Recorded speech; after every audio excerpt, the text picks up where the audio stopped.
ہو سکتا ہے میں نے بڑی استغفاریں کر لی، لیکن دل میں رہتا ہے خیال کہ پتہ نہیں اللہ نے یہ قبول کی ہوگی کہ نہیں، اتنا بڑا گناہ ہے، اتنی بڑی غلطی مجھ سے ہو گئی ہے، کیسے معاف ہو جائے گی، میں کچھ اور جتنا بھی کر لوں شاید یہ کافی نہیں ہے، شاید میرا دل اتنا پاک نہیں ہے کہ اللہ اس کو قبول کر لے۔ میں جب اللہ تعالیٰ سے دعا کرتا ہوں کہ مجھے معاف کر دے میرا رب، مجھے کوئی براہ راست کمیونیکیشن نہیں آ رہی کہ میں معاف ہو گیا یا نہیں ہوا، مجھے کوئی ضمانت نہیں آ رہی، میں نے استغفار تو کر لی ہے، لیکن مجھے کیسے پتہ چلے کہ اللہ نے معاف کیا یا نہیں کیا؟ اللہ تعالیٰ کی رحمت سے مایوس نہ ہو، مسلمان کو کہا ہے۔ اس میں کوئی شک ہی نہیں ہے کہ اللہ تمام گناہوں کو معاف کرے گا، کہ جس کو اللہ نے خلوص سے استغفار کرنے کی توفیق دی، اس کو یہ تحفہ بھی دے دیا کہ تیری استغفار قبول ہے۔ اس میں شک کرنے کی ضرورت اب نہیں ہے، اس میں بار بار پیچھے جا کر سوچنا پتہ نہیں معاف کیا ہوگا کہ نہیں۔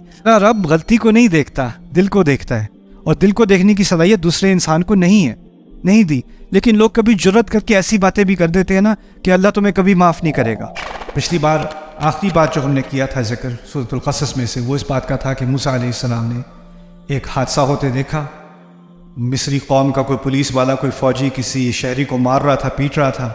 انہوں نے دیکھا کہ شاید یہ اسی طرح کا حادثہ ہے جو ہزاروں دفعہ یہاں ہوتا ہے، بنی اسرائیل تو غلام قوم ہیں، ان پر ہمیشہ ظلم ڈھائے جاتے ہیں، تو یہ بھی اسی طرح کا ایک اور کیس ہو رہا ہوگا۔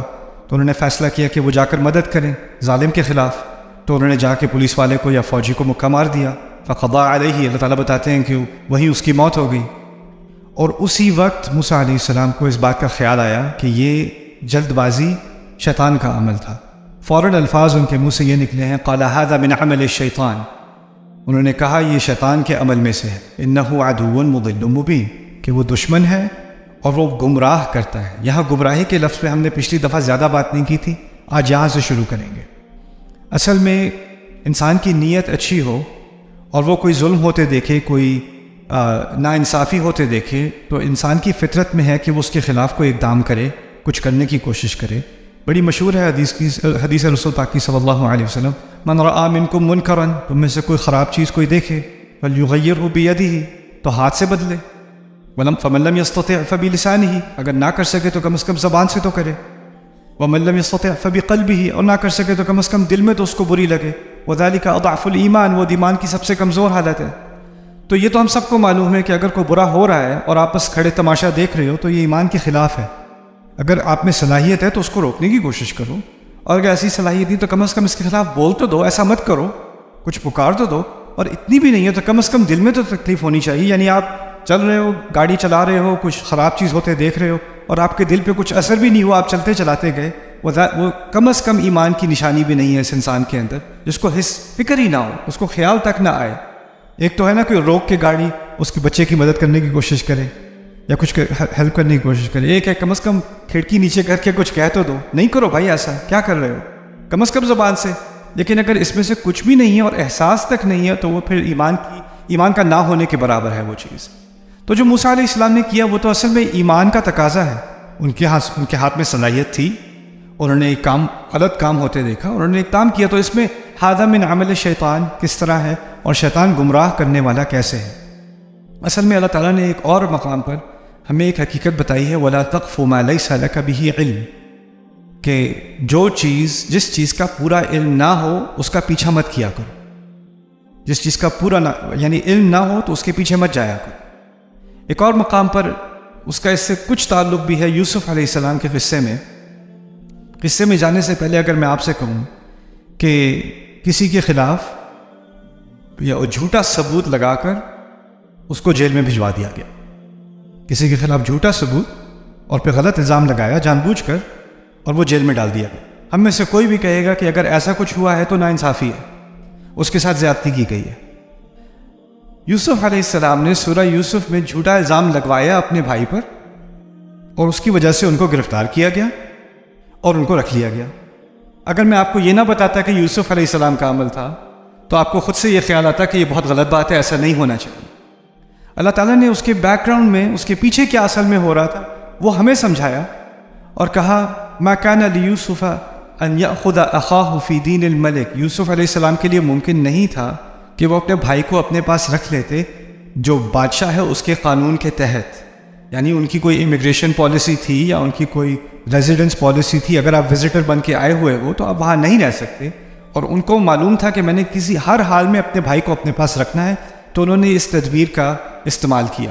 اور اس تدبیر کو ہم کہتے ہیں کہ یہ یوسف علیہ السلام کی تدبیر تھی، لیکن اس سے اوپر بھی اللہ تعالیٰ نے کہہ دیا کذالک کدنا لیوسف، ہم نے یہ تدبیر کی یوسف کے لیے، یعنی اللہ تعالیٰ نے اپنے اوپر اس تدبیر کو منسوب کر لیا. یہاں میں اس بات کا حوالہ اس لیے دے رہا ہوں کہ کبھی کبھار آپ کو بظاہر لگتا ہے کہ یہ چیز غلط ہے، لیکن آپ کو پورا قصہ نہیں معلوم، آپ کو جس 5% نظر آ رہا ہے. اس کی ایک تصویر ذہن میں سمجھ لیں. فرض کریں کوئی معلوم کرنا چاہ رہا ہے کہ اس کمرے کے اندر کیا ہو رہا ہے، ٹھیک ہے، یا آپ کسی کمرے میں آپ جاننا چاہتے ہیں اندر کیا ہو رہا ہے، تو جو چابی کا سوراخ ہے نا، اس میں سے آنکھ ڈال کے انسان دیکھنے کی کوشش کرے کہ اندر ہو کیا رہا ہے. اس کو کچھ نہ کچھ تو نظر آ جائے گا. اگر اس کو جو کچھ نظر آیا اس کی بنیاد پہ وہ گمان کرے کہ مجھے پوری حقیقت اس کمرے کی سمجھ میں آ گئی اور جو اشخاص ہیں اس کے اندر وہ سب سمجھ میں آ گیا، تو وہ اس کی غلطی ہے نا. اتنی سی معلومات کی بنیاد پر اگر وہ پورا فیصلہ کر لے تو اس نے جلد بازی کی ہے. تو یہی بات کہی جا رہی ہے، سمجھائی جا رہی ہے کہ ہم کبھی ہوتا کیا ہے کہ ہم کسی چیز کے بارے میں سنتے ہیں، جو کچھ آپ سنتے ہیں کسی اور کے بارے میں، آپ کو 1% معلومات ہے، اتنی سی معلومات ہے آپ کے پاس. اس کی بنیاد پہ آپ کہیں یہ تو بہت بڑی بات ہے، یہ تو بہت اچھا ہوا، آپ نے فوراً فیصلہ کر دیا. اس فیصلے میں جلد بازی کبھی کوئی عمل سے کرتا ہے، کوئی اپنی زبان سے کرتا ہے، کوئی اپنے دل سے کرتا ہے. لیکن معلومات نہ ہونے سے پہلے اگر انسان فوراً فیصلہ کر لے تو وہ اس کی غلطی ہے، وہ اصل میں اس کی غلطی ہے. اچھا، اب ہوا یہ کہ موسیٰ علیہ السلام کو اس بات کا اندازہ ہو گیا کہ نیت اچھی پھر بھی ہو لیکن معلومات پوری نہ ہو تو فیصلہ کرنا اور فیصلے میں جلد بازی کرنا یہی شیطان کے ہیلوں میں سے ایک ہیلا ہے، اس کی ایک تدبیر ہے انسان کو برباد کرنے میں. تو ان کو اس بات کا احساس ہوا اس کم عمری میں بھی کہ اس طرح جذبات کو سے کھیلا جاتا ہے، شیطان ان سے کھیلتا ہے اچھی نیت کو برے کام کے لیے استعمال کرنے میں. ھذا من عمل الشیطان، اسی طرح وہ گمراہ کرتا ہے. انہ عدو مضل مبین. تو اب گمراہی کا ایک نیا پہلو ہمیں سمجھ آ گیا کہ معلومات پوری نہ ہوں اور فیصلہ کرنے میں جلد بازی کرنی ہو تو وہ بھی گمراہی کی ایک شکل ہے، وہ بھی شیطان کے ہتھیاروں میں سے ایک ہتھیار. اس کے بعد کہتے ہیں ربی انی ظلمت نفسی فاغفر لی. وہاں تک بات ہوئی تھی ہماری پچھلی دفعہ. میرے رب، اس میں کوئی شک نہیں کہ میں نے ہی اپنے نفس پر ظلم کیا ہے. اب میں نے اپنے نفس پر ظلم کیا ہے. اچھا ٹھیک ہے، یہ الفاظ اصل میں ایک طرح سے سمجھ لیں ان کی گونج جو ہے وہ شروع ہوتی ہے آدم علیہ السلام کے الفاظ سے، ربنا ظلمنا انفسنا. وہ انہی الفاظ کی طرح کے یہ الفاظ ہیں، ہم نے اپنے اوپر ظلم کیا. یہاں انہوں نے غلطی کی ہے، ٹھیک ہے، غلطی کسی اور انسان کے خلاف ہے، وہ مرا ہے، اس کا قتل ہوا ہے، لیکن پہلا جرم انسان کا کسی اور کے خلاف نہیں ہوتا، اپنے خلاف ہوتا ہے. اسی طرح کی مثال ایک اور جگہ اللہ تعالیٰ دیتے ہیں کہ جب عائشہ رضی اللہ تعالیٰ عنہ کے بارے میں طرح طرح کی باتیں کی گئی تھیں اور لوگوں نے کچھ باتوں کو سنا، کچھ اس سے متاثر بھی ہوئے، کچھ نے کہا کیا کتنی بری بات ہے کہ لوگ ایسی باتیں کر رہے ہیں، کچھ کے ذہن میں برا گمان بھی آ گیا. اس کے بارے میں اللہ تعالیٰ نے کہا لولا اذ سمعتموه ظن المؤمنون والمؤمنات بانفسهم خیرا، کہ جب تم نے وہ بات سنی تھی تو تمہیں اپنے بارے میں بہتر گمان کیوں نہ ہوا. اللہ تعالیٰ نے یہ سوال پوچھا، یہ نہیں کہا ان کے بارے میں بہتر گمان کیوں نہیں کیا، کہا اپنے بارے میں بہتر گمان کیوں نہیں کیا. یعنی اصل میں جو گناہ میں کرتا ہوں یا آپ کرتے ہیں، اگر کسی کے خلاف بھی کر رہے ہیں تو اس کے خلاف تو آپ نے جرم کیا ہے، لیکن اس سے پہلے آپ نے اپنے نفس کے اوپر ظلم کیا ہے. اس کا پہلے اعتراف کرنا پڑے گا، میں نے اپنے ساتھ زیادتی کی ہے. اللہ نے میرے اندر ایک نور ڈالا ہے، میرے اندر ایک روح ڈالی ہے، ایک ہدایت ڈالی ہے، اور میں نے اس کو زخمی کیا ہے، اس نور کو میں نے کم کیا ہے. تو ربی انی ظلمت نفسی، میں نے تو اپنے اوپر ظلم کیا، میں نے اپنے اوپر زیادتی کی، فاغفر لی، تو مجھے معاف کر دیجئے. اب یہاں پر سوچنے کی بات یہ ہے کہ موسیٰ علیہ السلام، اس وقت میں یاد دہانی کے لیے آپ کو بتا رہا ہوں کہ ان کو جو نبوت اور رسالت کا جو منصب ان کو ملا تھا، وہ مصر سے جانے کے بعد، شادی ہونے کے بعد، بچے ان کے ہو چکے تھے، ان کو جا کے وہ آگ نظر آئی ہے پہاڑی کے اوپر جو صرف انہی کو نظر آئی ہے. وہاں جاتے ہیں تو اللہ تعالیٰ ان سے ہم کلام ہوتے ہیں. اس عمر میں جا کے وہ رسول بنے ہیں جب اللہ تعالیٰ نے انہیں چنا ہے. وَأَنَا اخْتَرْتُكَ فَاسْتَمِعْ لِمَا يُوحَىٰ إِنَّنِي أَنَا اللَّهُ، وہ کلام جو سورۃ طٰہٰ میں بھی ہے، قصص میں بھی ہے اور مقامات پر بھی ہے. لیکن اب یہ نوجوان آدمی ہیں، ابھی یہ رسول نہیں بنے، نہ یہ ابھی نہیں نبی ہیں. اس کا مطلب کیا ہے کہ ان پر ابھی وحی نہیں آ رہی. ان کا یہ قصہ نبوت سے پہلے کا قصہ ہے. اس بات کو یاد رکھنا بہت اہم ہے اس واقعے کو سمجھنے کے لیے. انہوں نے جب معافی مانگی ہے اپنی غلطی کی تو وہ ایسے ہی ہے جیسے کوئی بھی مسلمان جو نبی نہ ہو، کوئی بھی مسلمان معافی مانگتا ہے اپنی غلطی کی. عام مسلمان میں اور نبی میں کیا فرق ہے کہ نبی سے اللہ تعالیٰ ہم کلام ہوتے ہیں، نبی کو غیب سے خبر آ جاتی ہے. نبی کو معلوم ہو جاتا ہے کیا کرنا ہے کیا نہیں کرنا، اس کو براہ راست کمیونیکیشن ملتی ہے۔ میں جب اللہ تعالیٰ سے دعا کرتا ہوں کہ مجھے معاف کر دے میرا رب، مجھے کوئی براہ راست کمیونیکیشن نہیں آ رہی کہ میں معاف ہو گیا یا نہیں ہوا، مجھے کوئی ضمانت نہیں آ رہی۔ میں نے استغفار تو کر لی ہے، لیکن مجھے کیسے پتہ چلے کہ اللہ نے معاف کیا یا نہیں کیا؟ ہو سکتا ہے میں نے بڑی استغفاریں کر لی، لیکن دل میں رہتا ہے خیال کہ پتہ نہیں اللہ نے یہ قبول کی ہوگی کہ نہیں، اتنا بڑا گناہ ہے، اتنی بڑی غلطی مجھ سے ہو گئی ہے، کیسے معاف ہو جائے گی؟ میں کچھ اور جتنا بھی کر لوں شاید یہ کافی نہیں ہے، شاید میرا دل اتنا پاک نہیں ہے کہ اللہ اس کو قبول کر لے، شاید میری استغفار میں کوئی کمی ہے، شاید میری اچھے اعمال میں، کیونکہ اللہ نے ایک اور مقام پر کہا ہے سبحانہ و تعالیٰ ان الحسنات یذہبن السیئات، اچھے اعمال برے اعمال کو مٹاتے ہیں، تو شاید میرے اچھے اعمال اتنے اچھے ہیں ہی نہیں کہ وہ اس برے عمل کو مٹا سکیں۔ تو آپ کو اپنی استغفار پہ شک کہ شاید وہ اتنی اچھی نہیں ہے، پھر اپنے اعمال پہ شک، پتہ نہیں حج قبول ہوا ہوگا کہ نہیں ہوا ہوگا، یہ عمرہ اللہ نے مانا کہ نہیں مانا، یہ روزے رمضان کے مانے گئے کہ نہیں مانے گئے، میری نیت پوری طرح پاک تھی یا نہیں۔ ہر معاملے میں انسان اپنے آپ پہ شک کرنے لگے کہ شاید اس کا معیار ایسا نہیں ہے کہ اللہ اس کو قبول کرے۔ یہاں یہی سوال جو ہم اب کبھی اپنے آپ سے پوچھتے ہیں، وہی سوال پوچھنے کا حق موسیٰ علیہ السلام کو بھی ہے۔ ان پر ابھی رسالت نہیں آ رہی، کہیں سے وہی نہیں آئے گی کہ تم نے معافی مانگی تو میں نے تجھے معاف کر دیا، تو ان کے پاس ایک ضمانت آ گئی، گارنٹی آ گئی، اللہ کا اپنا کلام براہ راست آ گیا۔ ابھی وہ نبی نہیں ہے۔ اللہ تعالیٰ فرماتے ہیں انہوں نے یہ دعا مانگی کہ میں نے غلطی کی، مجھے معاف کر دیں۔ اللہ تعالیٰ فرماتے ہیں فغفر لہ، اس وجہ سے، فاس کو فا سببیہ کہتے ہیں، جس کی وجہ سے اللہ تعالیٰ نے انہیں معاف کر دیا۔ فغفر لہ انہ هو الغفور الرحیم، بے شک وہی ہے جو بہت زیادہ معاف کرتا ہے، بہت زیادہ ڈھکتا ہے گناہوں کو، اور بہت ہی محبت اور خیال کرنے والا ہے، رحیم۔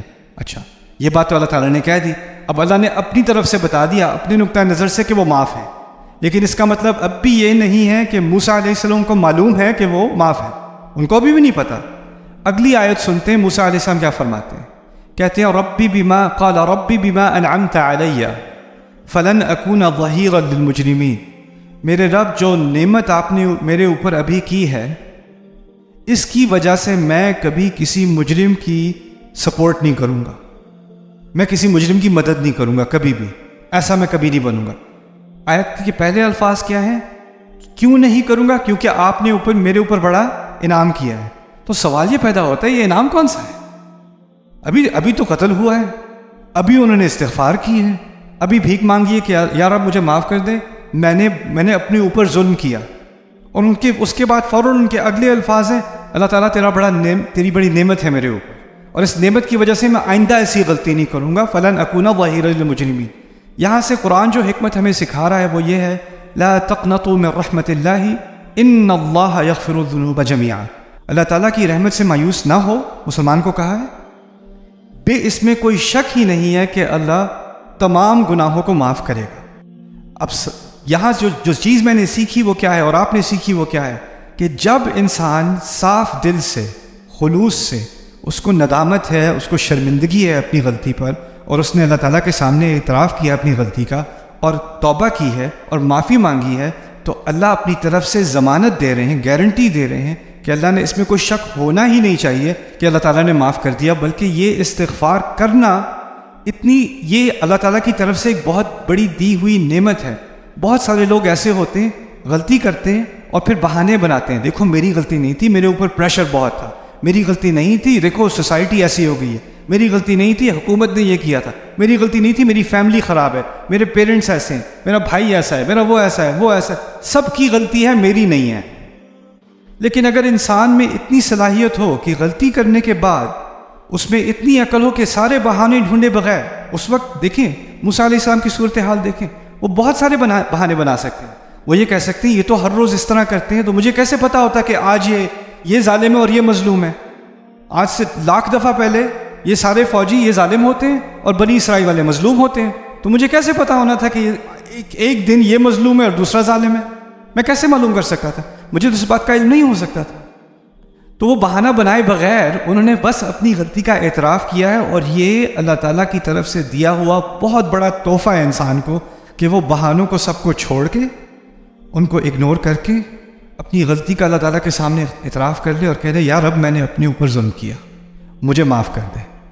اور جس کو یہ نعمت مل جائے کہ وہ بہانوں کے پیچھے نہ بھاگے، بل الانسان علی نفسه بصیرہ ولو القى معاذیرہ. سورۃ القیامہ میں اللہ تعالیٰ فرماتے ہیں کہ انسان کو اپنے اوپر بہت پوری نظر ہے. میں جو اپنے آپ کو دیکھتا ہوں نا کوئی اور نہیں دیکھ سکتا. جیسے آپ اپنے آپ کو دیکھ سکتے ہو کسی اور کو نظر نہیں آ رہا. آپ کے قریبی ترین لوگ بھی آپ کو اس طرح نہیں دیکھ سکتے جیسے آپ اپنے آپ کو دیکھ سکتے ہو.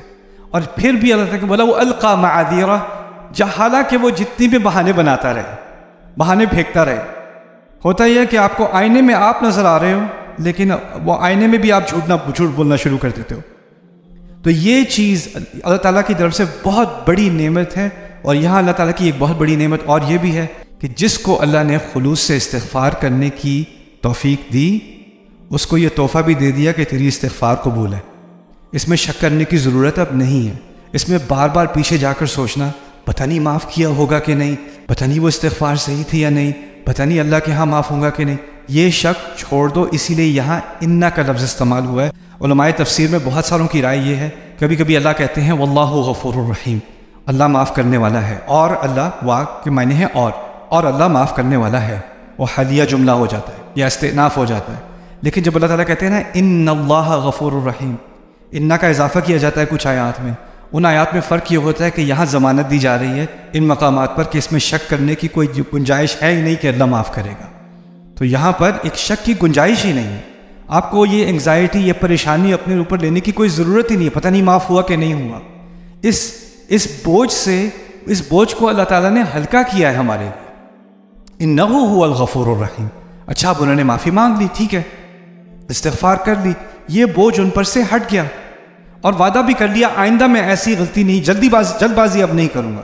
لنکون ظہیرا للمجرمین. اس بات سے اشارہ اس بات کی طرف بھی مل گیا کہ وہ جو فوجی تھا جو دوسرے کی پٹائی کر رہا تھا، وہ پٹائی جس کی ہو رہی تھی وہ چور تھا یا کوئی مجرم تھا کسی قسم کا. اچھا اب قتل تو ہو گیا فوجی کا، اور وہ دوپہر کا ٹائم تھا، اس وقت سارے قیلولہ کے لیے سارے سو رہے تھے دوپہر میں، تو کسی نے دیکھا نہیں یہ سارا کرائم، کسی نے یہ جرم نہیں دیکھا. بس اس کا ایک گواہ رہ گیا ہے، وہ جو مجرم تھا وہ، اس کے علاوہ اس کا کوئی گواہ نہیں ہے. تو آگے وہ بھاگ گئے. موسیٰ علیہ السلام گھبرا گئے، نوجوان آدمی تھے، ان کو یہ بھی پتا تھا کہ جو مصر کی پولیس ہے اور جو ان کے فوجی ہیں وہ ان سے شدید نفرت کرتے ہیں.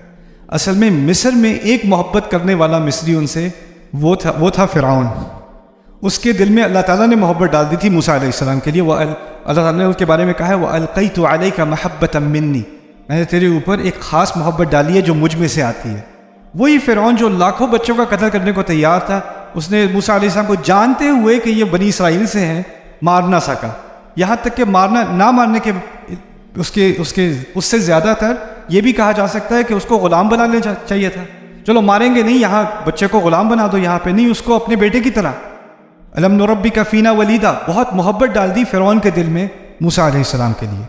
لیکن اس کا مطلب یہ نہیں کہ پوری مصری قوم ان سے محبت کر رہی ہے، بلکہ ان کی نفرت میں اور بھی اضافہ ہو گیا ہوگا. ہم سارے مصری اور ہم دوسرے درجے کے، یہ غلام کو پہلے درجے کا رویہ مل رہا ہے، اس کو شہزادے کی طرح ٹریٹ کیا جا رہا ہے.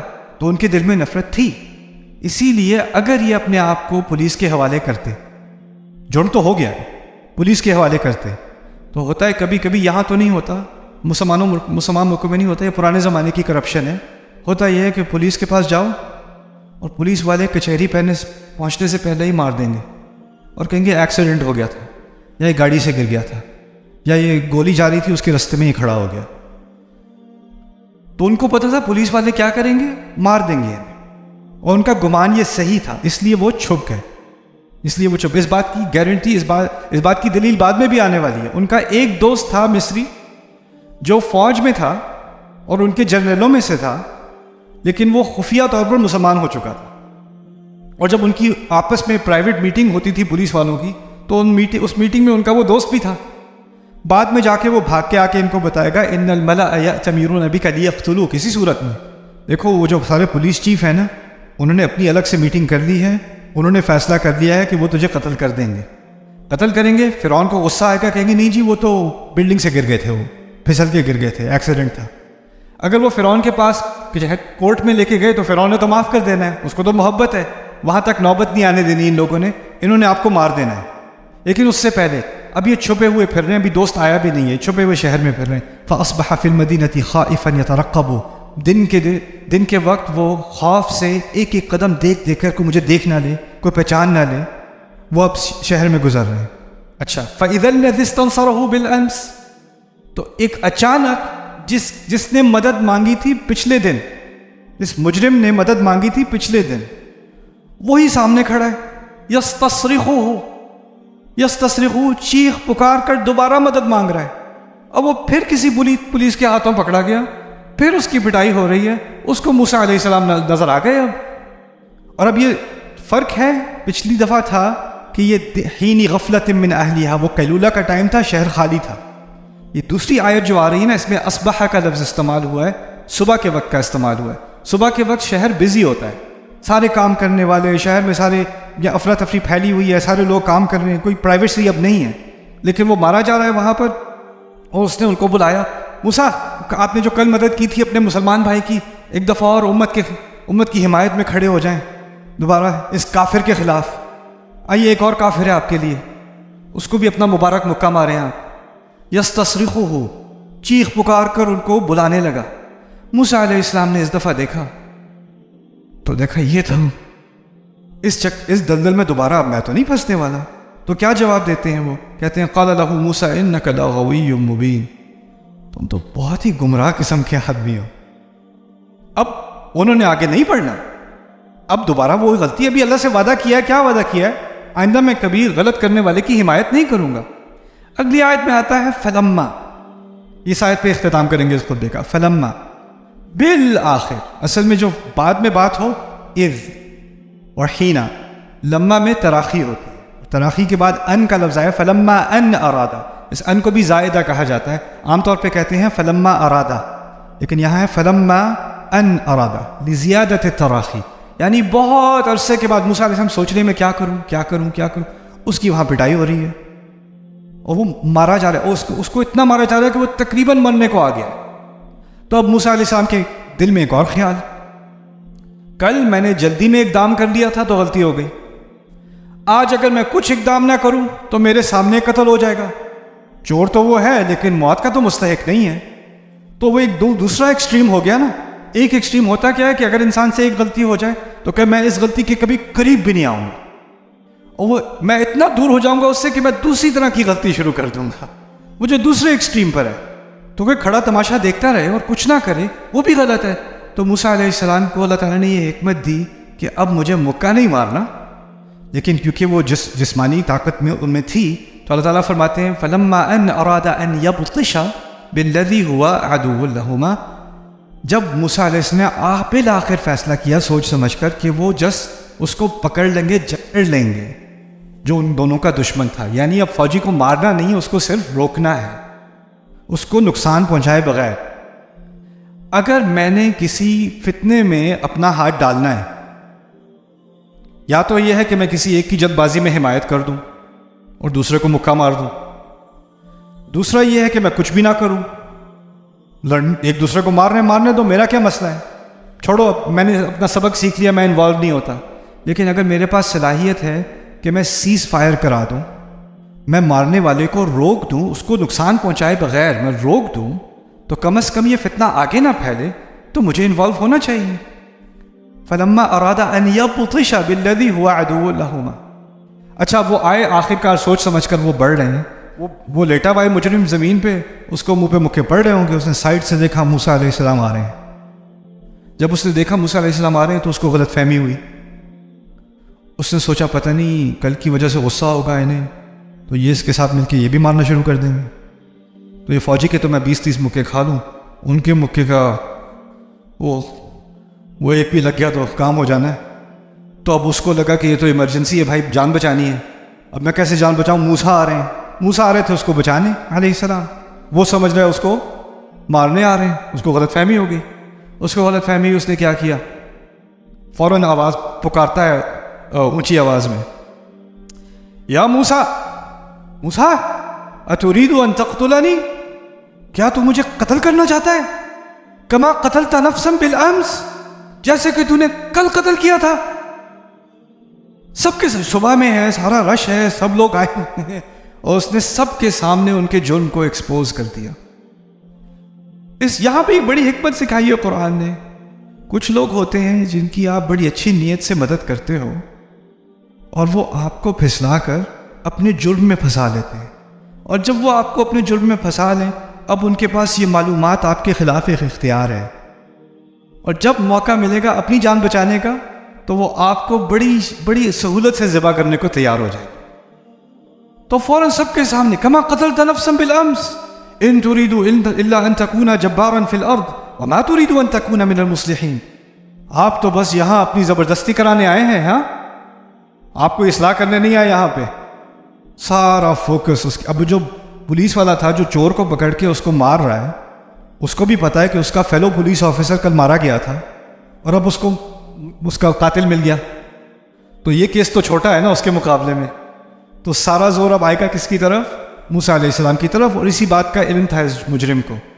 یہاں جو بات اللہ تعالیٰ نے ہمیں سمجھائی اس میں بہت ساری حکمتیں ہیں، لیکن اس میں کم از کم ایک حکمت یہ ہے کہ ہمیں بھولا نہیں ہونا. کوئی رو رہا ہے، کوئی مدد مانگ رہا ہے، کوئی ٹھیک ہے ہو سکتا ہے واقعی اس کو مدد کی ضرورت ہو، لیکن جس طرح آپ پوری معلومات دیے بغیر کوئی اقدام نہیں کر سکتے، اسی طرح پوری معلومات سمجھے بغیر اور ساری سچویشن کو سمجھے بغیر آپ کسی کے باتوں میں نہیں آ سکتے. آپ باتوں میں نہیں آ سکتے، آپ کو بہت نقصان ہو جائے گا اس کا. تو قرآن نے ہمیں اچھائی کا تو حکم دیا ہے، اور قرآن نے ہمیں اور ہمارے دین نے ہمیں دوسرے کے بارے میں حسن ظن کرنے کا حکم تو دیا ہے، لیکن تجربے سے سیکھنے کا بھی حکم دیا ہے. جس کا تجربہ ہو چکا ہو اس کو بھولا نہیں ہونا. پھر نہیں آپ کو نیت پہ شک نہیں کرنا چاہیے، نیت پہ شک نہیں کر رہا، میں اپنی عقل پر اعتماد کر رہا ہوں اور اپنے تجربے پر اللہ تعالیٰ نے جو تجربہ سکھا دیا ہے اس پر اعتماد کر رہا ہوں. تو اللہ تعالیٰ میں اس قرآن میں جو قصے ہیں، اس میں جو حکمتیں ہیں، ان کو اپنی زندگی میں لانے کی توفیق دے. اور ہمیں خاص کر جو میں پہلی بات کر رہا تھا درمیان میں جو بات کی اس خطبے میں میں نے آپ سے کیونکہ یہاں پاکستان میں بہت نوٹ کی ہے، لوگ بہت کہتے ہیں کہ میں نے استغفار کیا لیکن پتہ نہیں اللہ مانگے گا معاف کرے گا کہ نہیں. کیسے پتہ چلے کہ اللہ نے معاف کر دیا؟ اس کی کوئی علامت ہے کہ اللہ تعالیٰ نے؟ اس کی کوئی خفیہ علامت نہیں ہے. کوئی خواب میں نہیں آئے گا آپ کو، کوئی طوطا نظر نہیں آنے والا آپ کو، نہ کوئی بارش ہوگی ایک دن تو پتہ چل جائے گا کہ آپ معاف ہو گئے، یا جس صبح آپ کو اٹھیں گے اور پھر آپ کو خاص قسم کے بادل نظر آئیں گے. اس کی کوئی علامت نہیں آنے والی آپ کے لیے، ایسا کچھ نہیں ہونے والا. لیکن اللہ تعالیٰ نے قرآن میں یہ مسئلہ حل کر دیا ہے ہمارے لیے. جس نے اخلاص سے اچھے دل سے اللہ تعالیٰ سے مغفرت مانگی، اس نے اتنا بڑا جرم تو کیا نہیں ہوگا جیسا موسیٰ علیہ السلام سے ہو گیا.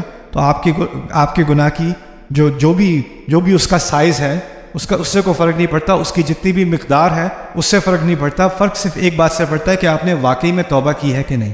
اگر واقعی میں توبہ کی ہے تو تسلی کر لیں کہ اللہ تعالیٰ نے معاف کر دیا، اور اب آگے کی سوچیں کہ آگے اچھا کیا کرنا. اس کے بارے میں بار بار سوچنے کے بجائے روز اسی غلطی کا خیال. یہ آخری بات یاد رکھ لینا، انسان معاف نہیں کرتا، اللہ معاف کر دیتا ہے. انسان آپ کی غلطی کو آپ کو بار بار یاد دلاتا ہے. مجھے پتہ ہے تم نے کیا کیا تھا، یاد ہے تم نے کیا کیا تھا، یاد ہے تم نے کیا کہا تھا، یاد ہے. وہ روز ذکر کراتا ہے آپ کو، یہاں تک کہ انسان کو یہ احساس ہوتا ہے کہ میں تو انسان ہی نہیں ہوں، میں بس اسی غلطی کا ایک انبار کھڑا ہوا ہوں، میرے وجود میں اس غلطی کے علاوہ کچھ ہے ہی نہیں. کیونکہ اس دوسرے انسان کو میری غلطی کے علاوہ کچھ نظر ہی نہیں آتا. میرا رب غلطی کو نہیں دیکھتا، دل کو دیکھتا ہے، اور دل کو دیکھنے کی صلاحیت دوسرے انسان کو نہیں دی. لیکن لوگ کبھی جرت کر کے ایسی باتیں بھی کر دیتے ہیں نا کہ اللہ تمہیں کبھی معاف نہیں کرے گا، یا میں اللہ سے کہوں گا تمہیں کبھی معاف نہ کرے، یا میں قیامت کے دن اللہ سے تمہاری شکایت کروں گا، دیکھنا تم جتنی بھی معافیا مانگ لو کافی نہیں ہے. لوگ اپنی طرف سے یہ لائنیں مارتے رہیں، ان کے الفاظ کی حیثیت اتنی ہے. اللہ کا کلام اونچا ہے. جب اللہ نے ضمانت دے دی تو آپ کو لوگوں کے الفاظ کی وجہ سے اپنے دل پہ باتیں نہیں لینی چاہیے. اسی لیے کہا اللہ تعالیٰ نے وَكَلِمَةُ اللَّهِ هِيَ الْعُلْيَا، اللہ کا کلام سب سے اونچا ہے. جب اللہ نے کوئی بات کہہ دی تو اس کی ٹکر میں کسی کے کامنٹ یا کسی کا تانا یا کسی کا الزام یا کسی کی طرف سے وہ بڑی ضمانت دے کے کہہ رہے ہیں اللہ آپ سے پوچھے گا. آپ کو کس نے کہا اللہ آپ سے پوچھے گا؟ آپ کو کہاں سے یہ علم ملا؟ یہ تو وَمَا كَانَ اللَّهُ لِيُطْلِعَكُمْ عَلَى الْغَيْبِ، اللہ تمہیں کوئی غیب کی خبر دینے والا نہیں ہے. اللہ نے تمہیں اور مجھے کوئی خبر نہیں بتائی کہ کس کا کیا حساب ہونا ہے قیامت کے دن اور کون بولے گا. کیسے کہہ سکتے ہو کہ قیامت کے دن میں یہ اللہ سے یہ کہوں گا یا یہ کہوں گی؟ جس دن اللہ تعالیٰ کہہ رہے ہیں لا يتکلمون الا من اذن له الرحمن، جس دن کوئی بولے گا ہی نہیں سوائے کہ اللہ الرحمن اجازت دے دے. ہمیں کسی کو ضرورت ہوتی ہے کہتے نہیں. ویسے تو انسانیت نہیں بولے گی، لیکن پھر میں اللہ تعالیٰ کے سامنے ہاتھ اٹھا کے کہوں گا یا اللہ ایک سیکنڈ اس کے بارے میں مجھے ایک بات بتانی تھی آپ کو. وہ پہلے سن لیں پھر قیامت کا یوم قیامت شروع کرتے ہیں. یہ کیا نان سینس ہے، کیا مذاق ہے اللہ کے کلام کے ساتھ. تو ہمیں اللہ تعالیٰ کے کلام کو سنجیدگی سے لینا چاہیے، اور اس میں جو دھمکی ہے اس کو سیریس لینا چاہیے، اور اس میں جو تسلی ہے اس کو بھی دل تک لے لینا چاہیے۔ بارک اللہ لی ولکم فی القرآن الحکیم ونفعنی وإیاکم بالآیات والذکر الحکیم۔